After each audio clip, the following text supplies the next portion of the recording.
Good afternoon. Good afternoon. Good afternoon. Hi, George. Hey, what a delight to see all of you here today. This is the right, all the other programs are good, I'd say, but this is a little extra good. So we're just delighted to see you. My name is George Hawkins. I am the founder of Moonshot Missions, which you'll hear a little bit about in a minute. And you're in the program today about providing assistance to utilities with less resources. I'm reminded of, we sent a crew from Moonshot. Moonshot is a nonprofit, 501c3, that is all public sector and utility veterans who have banded together and provide advice to folks in utilities that need some help. So we have a number of Moonshot people on the panel. We have a number of Moonshot people in the audience. It's a great group, so if you get a chance to meet them, please do.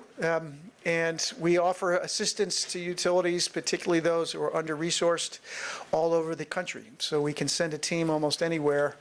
And we have about 450 years of experience in utility management, operations, finance, Class 4 drinking water, wastewater operators, PEs, finance. We can handle almost any issue related to utilities. The reason that I formed Moonshot in 2019 and stepped down, because the job I had before that was as general manager of DC Water. So I ran the utility for this city, which is a one water utility, drinking water, wastewater, stormwater. And I would tell the DC Water story. We did a lot of transformational work there. And the comment I got in audiences, particularly local audiences and state audiences, where folks would come up to me and say, that's an interesting story. You tell it in an interesting way, and it bears no relationship to us. You had a $600 million operating budget, a $600 million capital budget, an entire floor of engineers. I've got 30 people. I should have 50. I don't have anything like the resources that you do. What are we supposed to do? And I heard that often enough that I thought we ought to try to form an answer. So the notion was to overcome and by the way, one of my most interesting lessons that I learned early on is we had a panel like this with a bunch of folks from smaller communities. We were providing assistance, and we said, these are disadvantaged or underserved communities. And the mayor of a small town, I think it was Mississippi, pulled me aside and said, please don't call me disadvantaged. My community is not disadvantaged. In fact, I'm telling the story that we have all sorts of advantages if you come to our town. And everyone keeps on saying we're at disadvantage. Don't say that about us. And don't say we're underserved either, by the way. These are my friends and neighbors. I grew up with them. We think we serve them beautifully. We are under-resourced. I have nowhere near the people to do the work I need. I have nowhere near the money to do the work I need. I'm holding on, and I hear all these interesting ideas about what some of our bigger brethren are doing at bigger utilities, and how am I supposed to do that? And that was really the impetus for Moonshot. So Moonshot is utility people peer advising their peers about things we have done ourselves to help overcome that resistance to change. And so what we have a panel today on is an entire panel. By the way, there is going to be audience participation, both talking and physically, because at the end of the panel, we're going to ask you all to sort of reorganize your chairs to have conversations among yourself of what your experiences are, because I know, not everybody, but I know people in this audience who are doing this work, and you have as much to offer and as much insight as any of us do, and we want to make sure we capture it. So we're going to have an entry portion where you're going to hear some folks doing this kind of work. We're going to have a middle portion. We're going to ask you to talk in small groups about what your experiences are. We're going to capture those. And then there'll be a moment at the end where we'll ask each group to have someone tell the rest of us what are some of the highlights that you discussed. And we will do work to capture that all. So we will capture some of the insights and knowledge that we talk about in this program that we'll get back out. However Dig Deep would like to do it, we will get it back out to you so that you can see the fruits of our conversation. Does that all make sense? Awesome. So let's jump right into it. And what we have is a wonderful panel, and we're going to try something a little bit new. So I'm going to start with Lionel, and I'll introduce him in a moment. And then I've got two pairs of of folks, a Moonshot person who does technical assistance for small systems, and then someone from a community who's been receiving assistance. And we've got two pairs of this.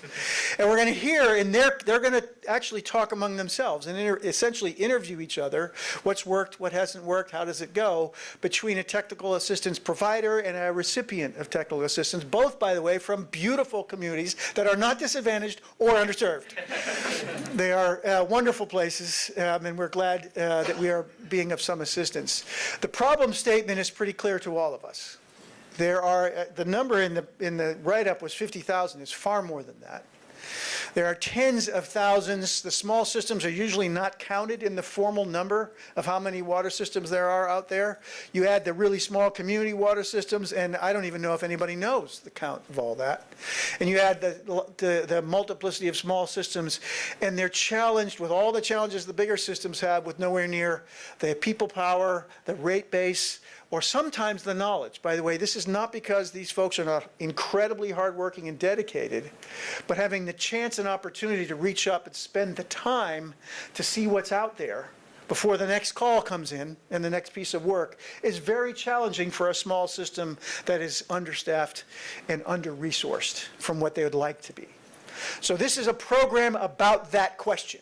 And it is, I think, one of the principal issues in the world today, because Moonshot doesn't do work outside of the United States, but it's amazingly similar from that what we see. So rather than me talk, I'm going to jump right into the panel. I'm going to introduce the three Moonshot people, and then the two duos that I mentioned, they will introduce the person they are going to be interviewing and having a conversation. So I'm going to start with Lionel. Lionel is a very recent member of the Moonshot team. He's a member of the Hopi, senior member of the Hopi tribe in northeastern Arizona. Yeah, it just means I'm old. Yeah. I resemble that remark.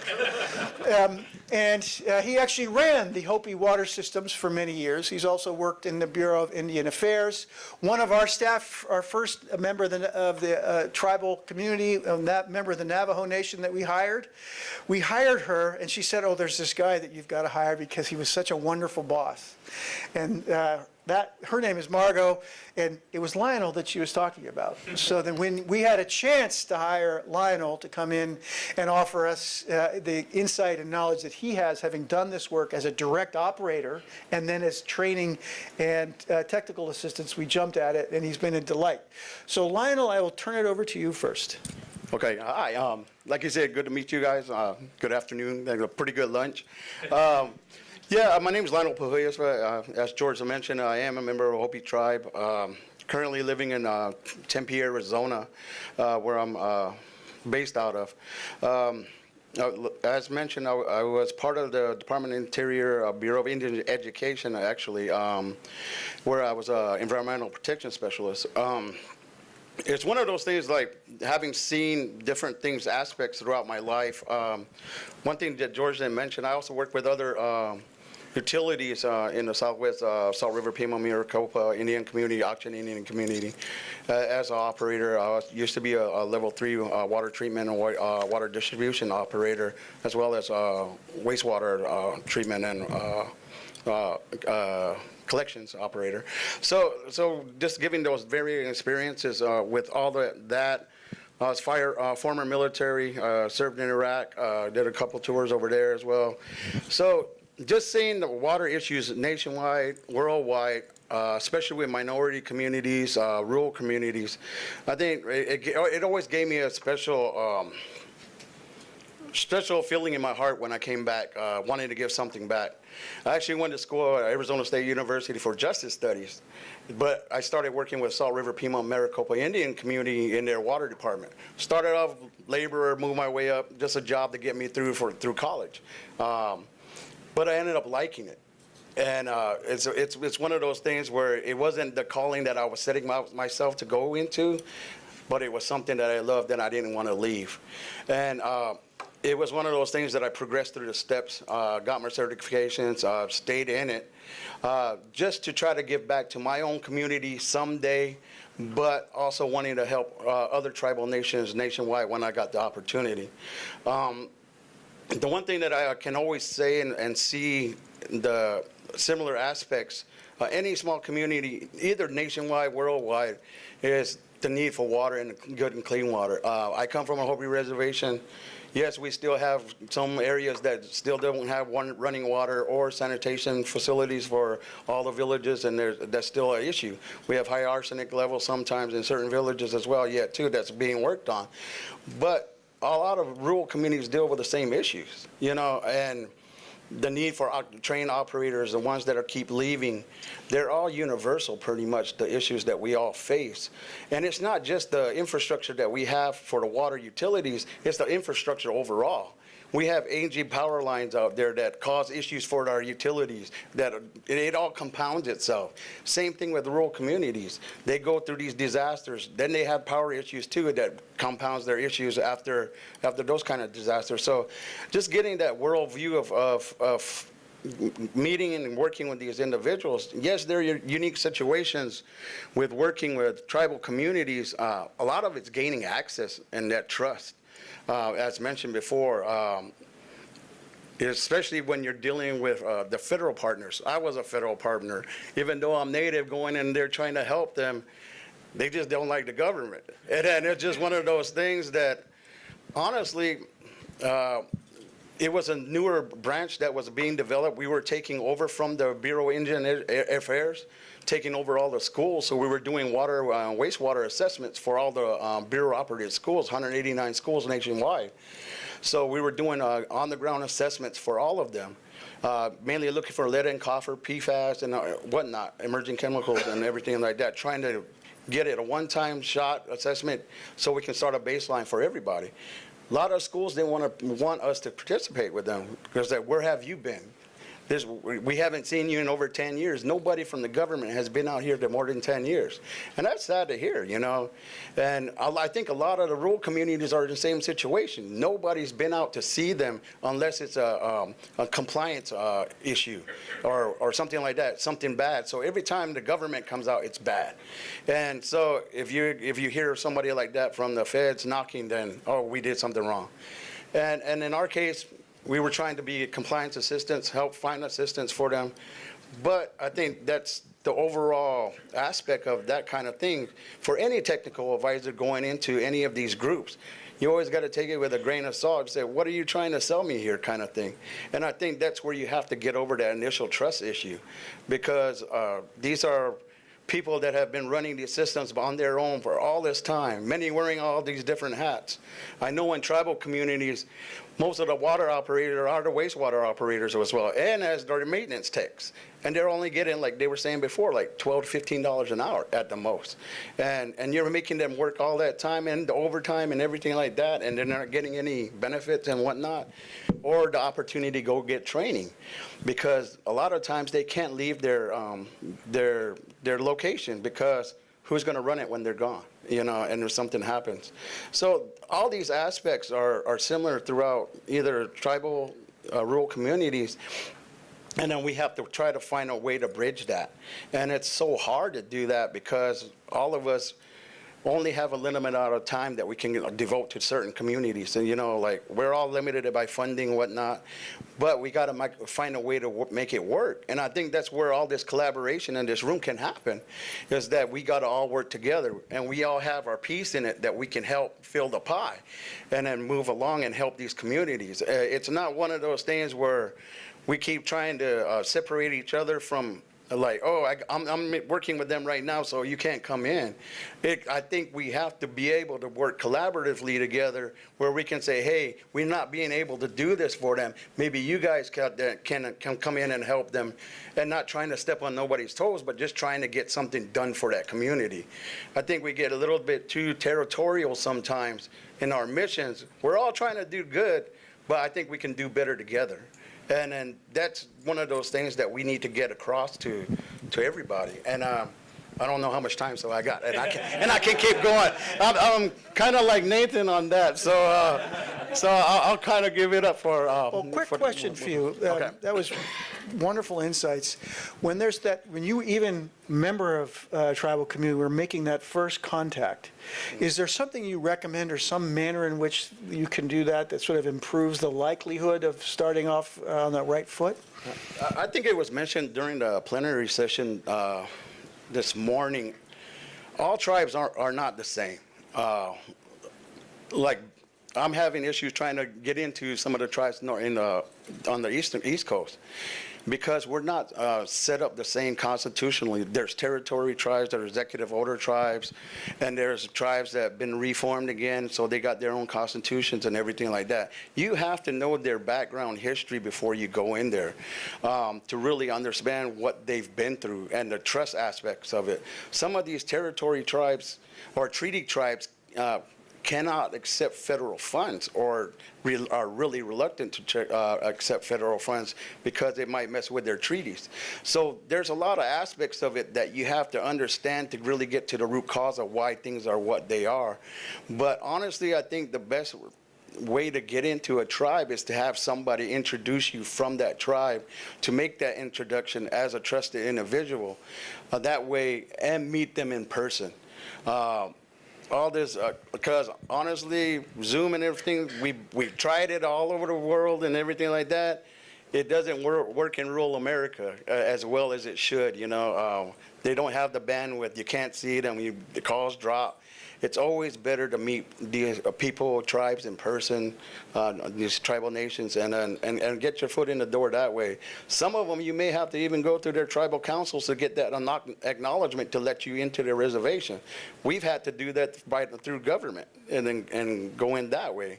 Said, no, this is going to be consultation, so you need a formal letter, and we have to do all that. So it all depends on how you're trying to get into there. But I think as us as nonprofits, I think we got a little bit of easier time of doing it, but it's more like the state regulators and the regulators, I'll just say that way, and that have more of issues with it. So I'm hearing from you is do your research and your preparation. Yeah. It's great to have someone to introduce you if need be, and it'll be different in different places, and that's part of that research. Thank you, Lionel. Yeah. Next is our first duo. Lydia Rossiter is the first person. And by the way, 20 plus is a commonality between the Moonshot folks. One of the things, we hire very experienced people, and Lydia has 20 plus experience, worked for several utilities, Valley Water and Santa Cruz in California. What I really love about Lydia's background is that she's a finance and management type person with great expertise, but she got operator license in water distribution, water collection, water treatment, utility management, and that's unusual. I had a lot of finance people who have worked for me. If someone who wanted to understand what the financing is about, which, by the way, is often a conflict in a utility. People making decisions on one hand don't understand what the other hand is doing, so yet doesn't make any sense. Well, Lydia's goal is, in order to understand, she became a certified operator in several disciplines. But Lydia, I'll turn it over to you, and then you'll be introducing and interviewing your compatriot. Thank you, George. I very much appreciate that. And I wanted to share a little bit of my story of how I got inspired to work in the water sector. So to start, it was an accident. Which is always the right way to do it, right? So I worked in other parts of a city and was transferred due to an economic downturn. And I went to the water department, and I loved the people there. They were just the coolest people. And after that, I was like, okay, well, maybe I could do this. Maybe this is going to be my thing, right? And I loved helping operators get what they needed to get in terms of capital improvement programming and stuff like that. To make a long story short, after 20 years in municipal and water utilities, I decided I wanted to help other folks, and was lucky enough to volunteer initially with Moonshot to work on the project on the Navajo Nation. And then George called me and said, well, could you do this full time? And I was like, oh, yeah, 100%. So very, very happy to have joined Moonshot and to work in all kinds of communities, which is really, really cool for me. I want to share a little bit about my experience working with decentralized communities and what that first contact is like as well. And then Michelle and I will talk about her experience too. So I wanted to share one of the experiences I had was in the Coachella Valley with utilities that are decentralized, little manufactured home communities on their own well. So these are all under 15 service connections. And the Coachella Valley Water District is doing a master plan for consolidation, which is great in principle. That's a wonderful thing to get started. But one of the things that meant was that they were trying to deal with 57 different mobile home parks at the same time. And one of the roles that I had was to help go in and assess what the condition of their assets were and what they might need to consolidate. And wanted to share a couple of things that I learned from that first contact, which is we also went in initially working with Coachella Valley Water District and their engineering consultant, who was getting a very formal, permission to enter type permission to go on site. And I felt compelled to take a step back and take a breath and maybe go a step further. And that was to make sure that the system owners understood what their choice was in consolidating versus not consolidating, and what it meant for their responsibilities going forward to do this. And so at the suggestion of EPA and Coachella Valley Water District, we partnered with a local advocacy organization, Pueblo Unido. Their CEO is here. If you meet him, he's fantastic. And in some cases we partnered with him, in some cases we weren't able to, but in the cases that we found that it was incredibly valuable because it was that first introduction by a trusted partner. And I'm always suspicious of anything that's free, right? So this was free technical assistance. Well, what does that mean? Where's the catch? So it was very important to have that initial introduction to have someone who's trusted say, no, this really is legit. This is free assistance. It will help you in the future. We think you should sign up for it. So my advice would be to have a local partner, to go slow. It takes extra time to build trust. And if that system owner, after feeling like they know all the facts and are informed, if they say no, I respect that no, but I leave the door open. If they want to contact me later and start the process, that's fine, but to respect their no when that does happen.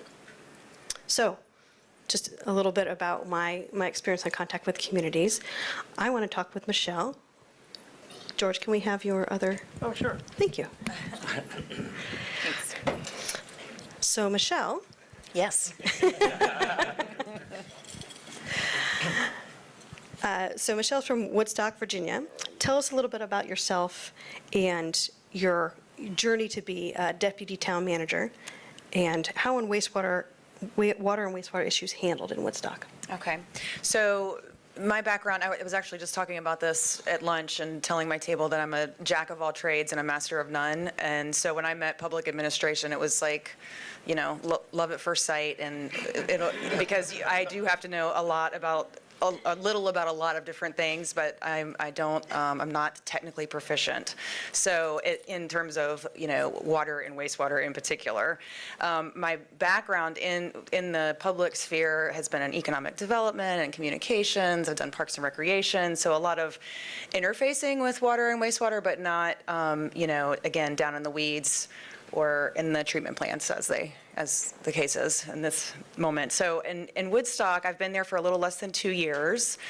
And I think it was week 2, I was handed this, 50-page RFP, request for proposals, that I was going to be overseeing, and it was to change out all of our water meters, which is something, I don't know anything about water meters, so I was instantly thrown into this world of needing a whole lot of technical knowledge, and really not having a whole lot of support around it. In Woodstock, we do have a public works director, and that's in our public works department. That's water, wastewater, and then traditional public works like streets and all of that sort of infrastructure. and the director reports to me. And so that's sort of how, we don't have any project managers, we do not have any engineers on staff, so we have a high need for highly qualified technical experts. Does that answer your question? Absolutely. Lydia, can I ask just the size of your community, some things yeah. about Woodstock? Thank you. So Woodstock is 90 miles west of here, and we have, we're a community of just under 6,000, and we have about 2,500 connections. Thank you, George. That Yeah, context thank is you. very helpful. So how did you find out about Moonshot, and what was your first meeting like with us? So thankfully, our organization, Woodstock had already connected with you when I came on board in August of '22. So there was somewhat of a relationship already there, but I think you mentioned it in your story about when you're like, oh, it's free. And so there was an initial free is good for a community of our size, but also, why is it free? What's the catch? And so I think it was maybe a second or even a third meeting where someone explained to me that Moonshot is funded by grant, it's grant funded, and so that's how they can provide these services for free. And so that was like, oh, okay, well that makes logical sense. I can say that, in our Public Works Department, there was also that skepticism, and they had even been working with you. But they, just as much as I'm not knowledgeable about public works, they also don't necessarily know the finances behind everything. So it was like this little dance of us trying to share information. And eventually it just took some time for us to forge a relationship. And that's happened, and I'm so grateful. And so what has been your experience after that initial trust was established? What has worked? What could be done better? So the things that have worked, so at some point, I can't remember which of you said this to me, but one of you said, treat us like your staff engineer. And I was like, ding, like the light bulb went off, and we started doing that, like passing them anything that I just wanted a second set of eyes on, because I'm at the mercy of people that I'm getting ready to pay millions of dollars for these projects, and they're, while we obviously trust them to some level, on some level, there's also just like you want an advocate on your side. And I really, after having that trust, after being engaged with you all, that being formed, it's like, oh, I cannot tell you the relief that I felt being able to hand over these technical documents for you to take a peek at them and say, this all looks good. And okay, well then we're going to move forward and, put their eyes even on our, documents where we're trying to, our RFPs and stuff, for them to look at those items and make sure that we're not missing something. And, that is very technical stuff. And so it has been, hugely helpful. Things that could maybe go better, I would say, one of the things that we also lack in a small community like ours are like our project managers, because the skills just aren't there, right? We've been trying to build those skills in our departments, but they don't really exist yet. And so one thing, in some instances, that's been something you all have been able to provide, but sometimes it's like, well, here's everything for you to like do this, but then our guys are like, like, I have all this, you gave me everything, but I don't know what to do with it. So just recognizing like the enormous, sometimes knowledge gap between you all and then some of our staff. And so there's a little hand-holding that maybe needs to happen.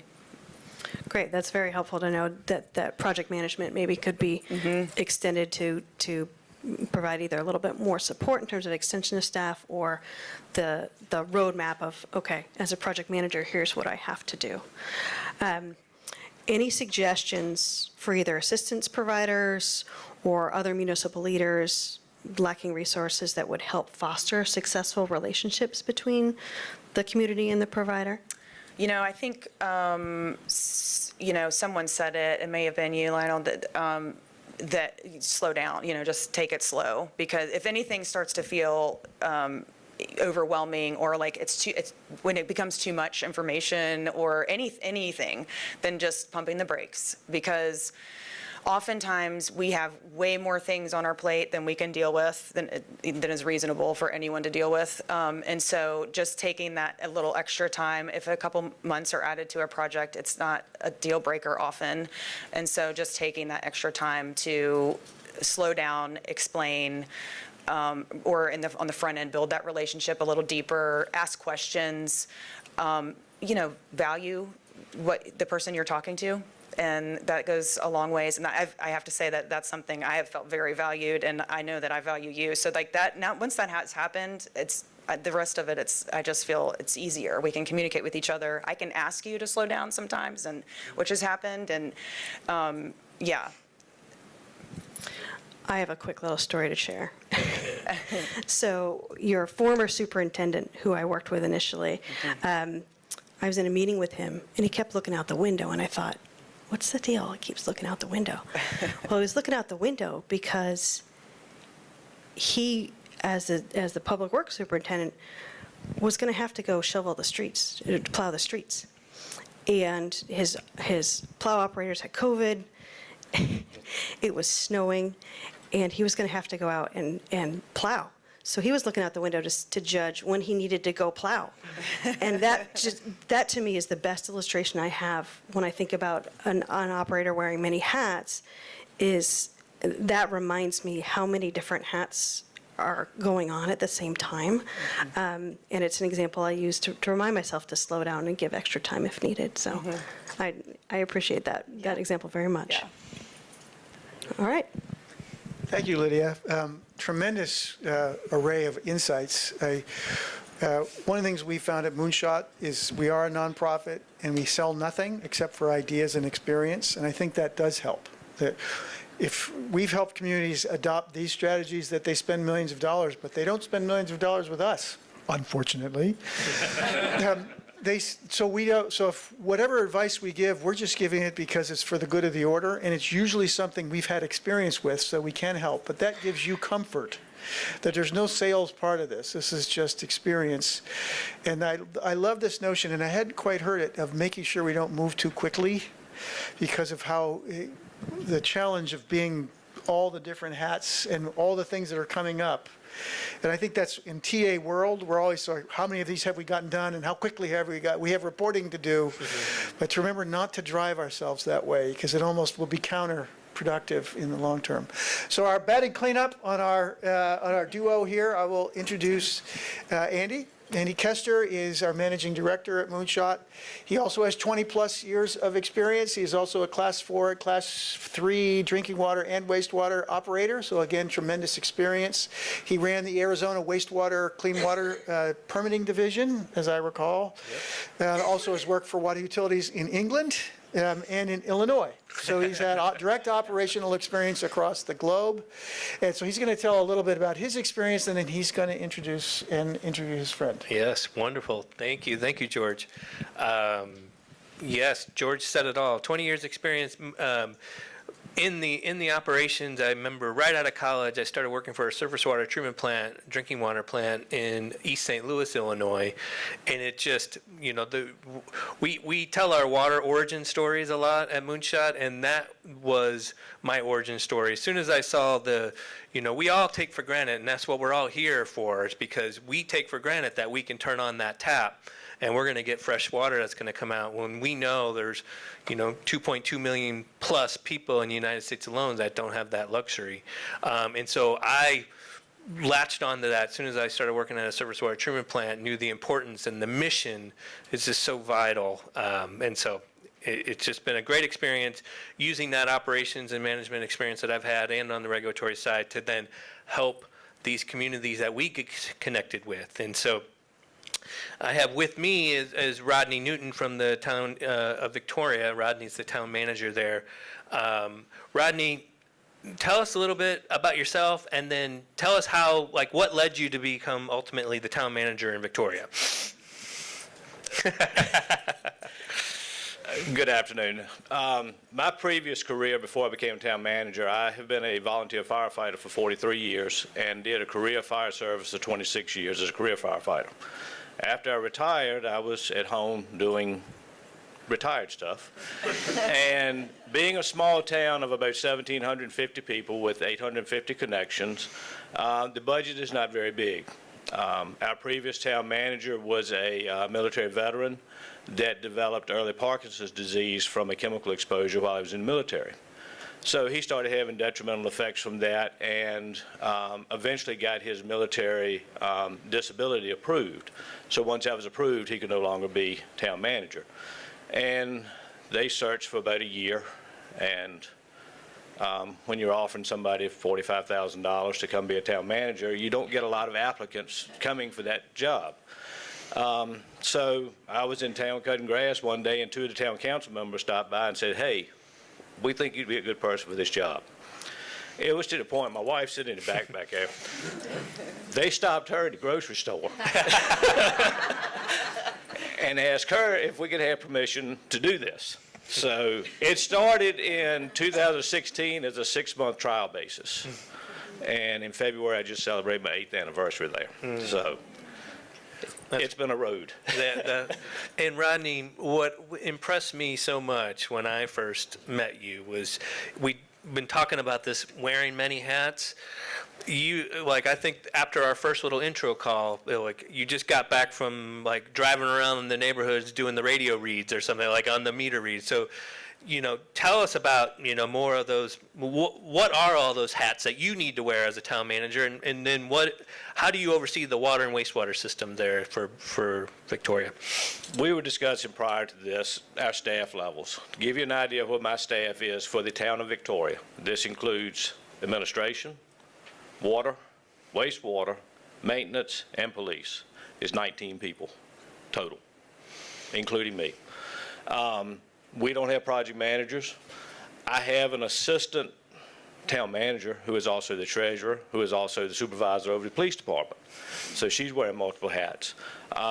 The heads of the wastewater, public works, and water report directly to me. And much like you said, it's going out there and learning what they do, spending time with them. On top of that, you know, all the other administrative stuff that goes, grants, finance, liaison with council, liaison with our neighboring communities, with the county, and all of you know, the list could go on and on for what's there, but we're doing it with 19 people. And you're doing an amazing job. Like, when I'm out there, I've just been so impressed with you and your operations staff, working with Grayson and some of the others there. So we got connected with the town of Victoria. One of the first things that I did as a project manager for one of our programs is that I reached out to, since I live in DC, I reached out to Virginia DEQ, Department of Environmental Quality, and I asked them, hey, who needs help in Virginia? And so their compliance staff sent me to Rodney. And Rodney, tell me about a little bit of the challenges that then you face as a community, and it relates to your wastewater system, because that's how we initially got connected with you. Yes. And then how did Moonshot help you with some of those key challenges? And I'll go back on the initial contact. And it was probably luck that I read the email that came in because it was from somebody I didn't know. And I just happened to read through it, and it said, hey, we can help, and it's free. Again, with strings were attached, but it's a bond that I'm really glad that we've developed. Prior to my becoming town manager, DEQ had given us a copper limit of 5.4 micrograms. We were running 10 to 11 micrograms every sample, so we were getting NOVs every month. We were getting warning letters. Within the first 2 years I was there, I went to Richmond fighting over a $30,000 fine because of these numbers. We worked with our local engineer that does our work, trying to come up with solutions. We went to DEQ, can we do some tests to get these numbers? We've heard, the WEIR test will work. Can we get the numbers back? Oh, we don't accept that anymore, so don't do that anymore. You have to do a BLM. Well, nobody in Virginia did a BLM. So we contracted with a engineering firm out of South Carolina who came and did the BLM, and we spent tens of thousands of dollars with the BLM.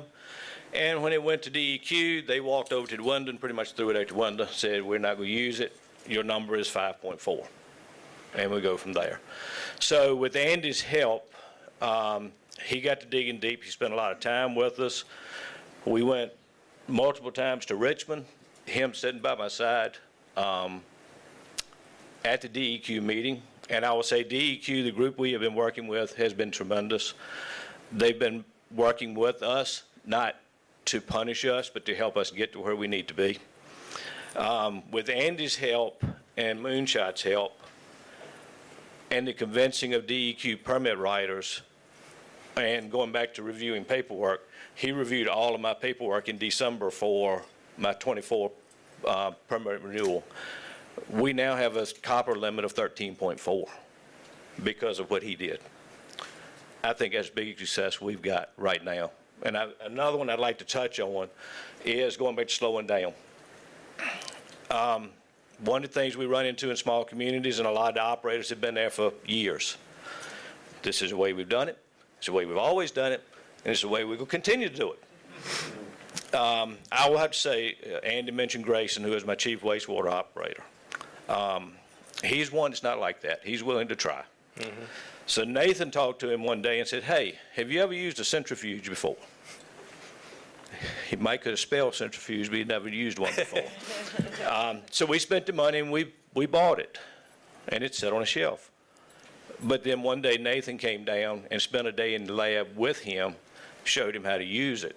So now we've gone from daily testing that would take an hour to hour and a half. They're doing in 15 minutes and getting more results and have a better idea of what their plant's doing. So I think those are the two big things. That's amazing. And this was a good example just of us using, our background. Like, I worked in Arizona, and Arizona, this, copper effluent from a wastewater treatment plant was a common problem that we worked with.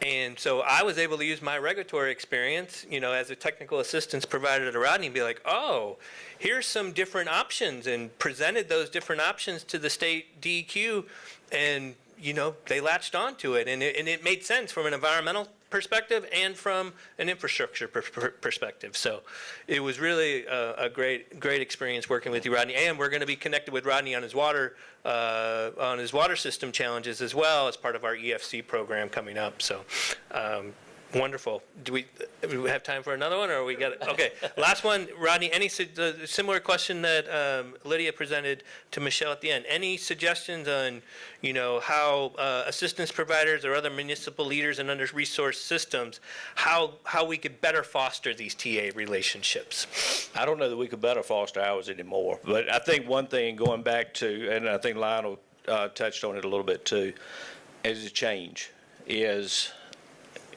we've got to be, because I've fought this for 8 years now with my water plant trying to get changes made.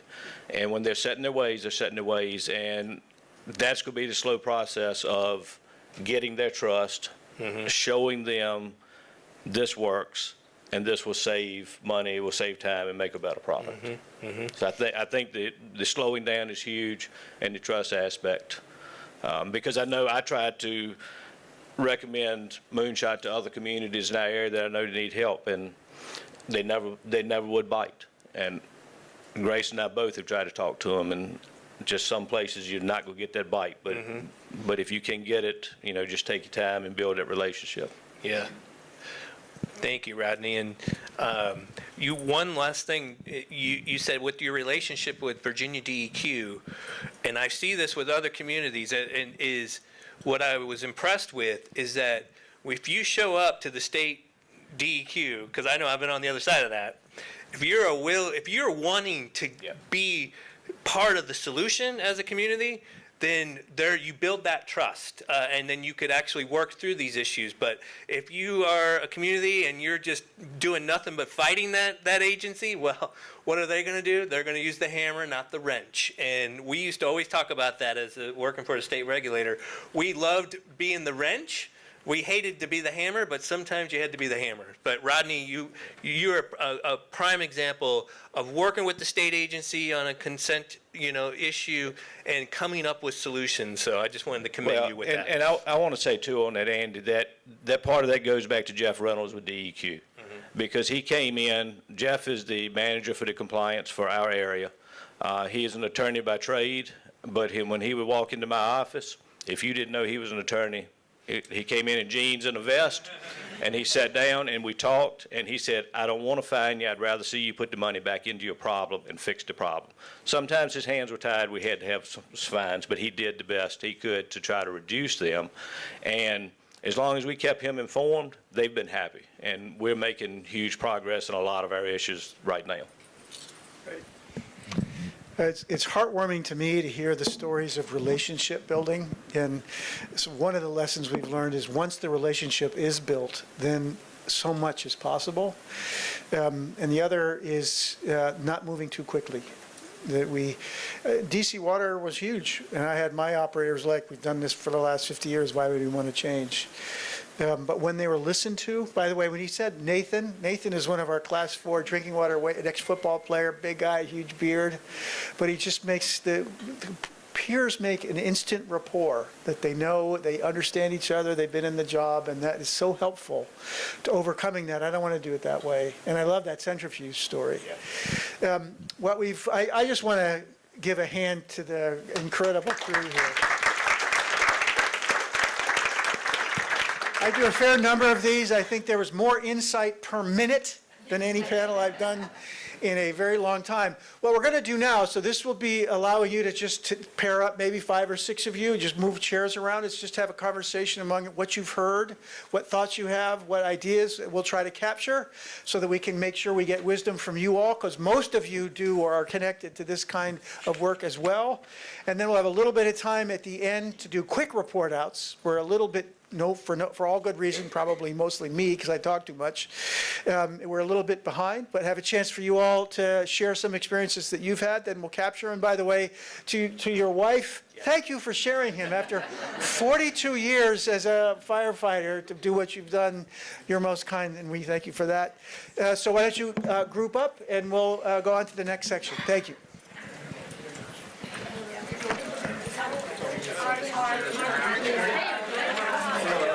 Yes, if they can. If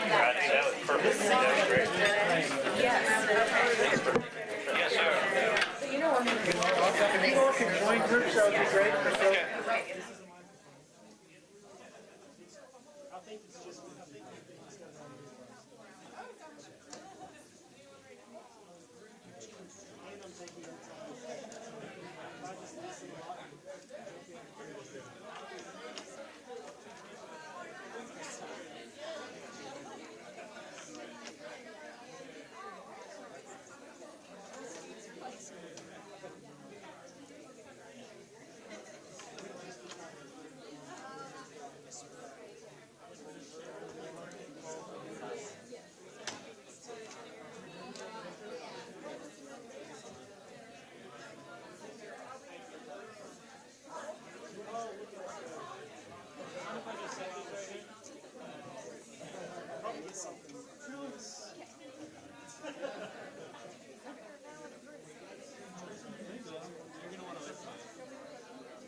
And thank you. So we were going to try to, George had to go to another meeting. George is always on the run.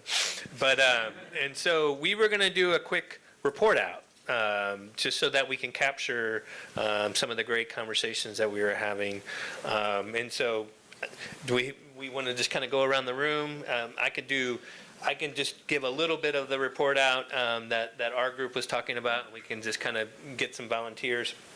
So some of the questions that we were initially talking about were, what are the needs for these under-resourced communities? What are some of those obstacles to, to gaining that benefit? Some of those discussion points that we already talked about. And I think we really reiterated a lot that we already heard, that local partner just, being so important. Especially if there's language barriers, that becomes a big issue. And Lydia mentioned Pueblo Unido being a big barrier, being a big, avenue towards that language barrier. And then, we talked about difficulty finding these under-resourced communities that need that help, and how states, could really help out, with providing more of that information and giving access. And then we talked about this paradox here with, yes, we need to go slow when we're doing our TA, but then we're also under a lot of time crunch where we need to get some of this capital infrastructure money out there, so where these infrastructure improvements can happen, and that we're sometimes feeling that pressure even from, the regulators or EPA, like, we got to spend this money because it's here now to prove that this is, this is working, this TA is working. So that, that paradox there, that dynamic. So those are some of the avenues that we talked about. But any volunteers? Does this group want to volunteer? Yeah, go for it. Well, I think one of the things our group talked about actually builds off of that point. Not only is there a lot of pressure from funding agencies to get dollars out the door, and some of the small communities are not necessarily ready, they need some time, but also in the theme of the panel of going slow, and I think Mark was mentioning, there are some communities, RCAP Solutions has worked in 15 or 20 years now, to build up those relationships. That as TA providers, though, we have a 12 or 18-month contract with the federal government. It's very generous of them to fund us, but they're expecting to see results from the TA providers and having that total, and going into a community and saying, well, we're going to need 5 or 6 years to get them where they need to be is not the way that those contracts are set up for the TA providers either. Mm-hmm, mm-hmm. Yes, absolutely. Great point. Anybody else? Want to go?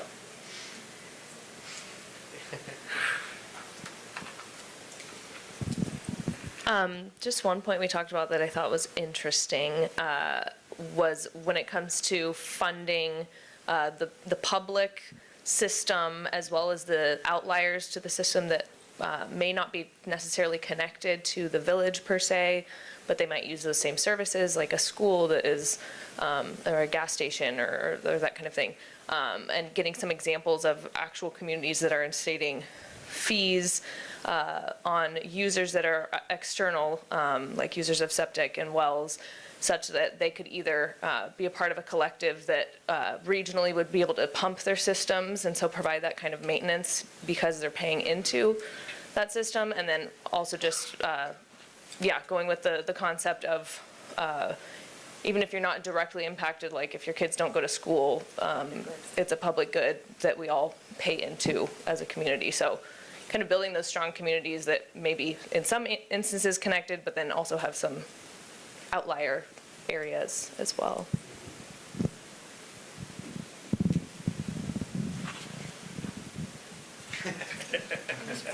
Yeah. Any other insights to share? Yeah, go for it. Thanks. So we had the privilege of talking to Rodney over here, so most of our insights were captured directly from him. So Rodney, keep me honest. And also, if I missed anything, please fill in the gaps. But I think the one thing that really stood out to me was when you were talking about kind of building relationships with your local government leaders and building trust there, which is something we've heard again and again, right? and really then explaining kind of in the details where they're losing money and how these solutions will help exactly. And so trust and strong relationships being really core there, but how then that kind of opened up the door into investing in technology that could really help them better understand the water system that they were operating. And so investing in technology and self-training was a big part of the process as well. And then sharing those resources with neighbors or contracting them out to neighboring communities as well. So that kind of technology and their expertise was then able to spread into the kind of neighboring communities. And one of the results, again, please keep me honest, from what I understood was that there was 30% non-revenue water, or 30% of your water treated was non-revenue. There was, I'm not sure if it was from technology or from something else, that you guys discovered that a large portion of that water was actually being used in their own wastewater treatment facility. And so figuring that out was a result, I think, of technology and having that greater insight into their own processes and being able to save literally money and water down the drain. Anything else? Thank you.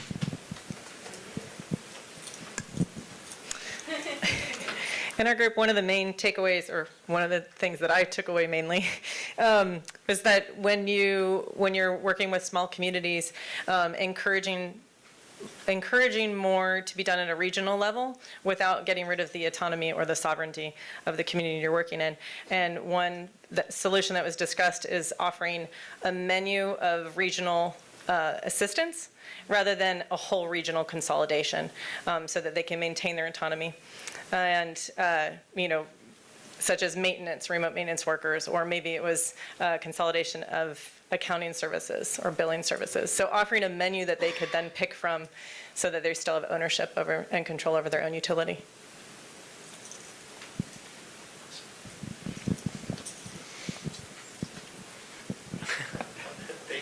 Yeah, I know you all already heard from me, but I heard something here and it really resonated with me and I wanted to share it with everyone, but it was about asset management, and oftentimes we don't have the tools for first of all, taking account of everything we own and then prioritizing the issues. And so that really rang true with me, and that is absolutely something that we deal with. And so anyone that provides that assistance, it's needed. I'll just say that. Yes, well, we have Heather. I know she's the asset management queen back there. Yeah. Yeah. I saw you perking up back there. Because I refer a lot, like when we work with communities, some of the great work that the Southwest DFC has done on asset management has just been really helpful. I point a lot of communities to the work that you've done, Heather, with asking those questions. Where am I at with asset management? Where do I want to go? And actually having that roadmap. So there's tools that are out there that we as TA providers help walk a community through that, because asset management is one of those things that it's maybe not the acute issue. Ari and I and our group are talking about some of the acute problems that when we face when we go out and do a TA with the community, it's usually it's a compliance issue or some other issue that we're trying to work on in the acute. But then there's that, how do we keep that sustainability? How do we make that utility, have that viable long term? And asset management is just number one on that list. So. I'm glad you brought that up. Well, we got the 5-minute warning that came in. So if there's any last minute items that we could share, otherwise we can just, brilliant.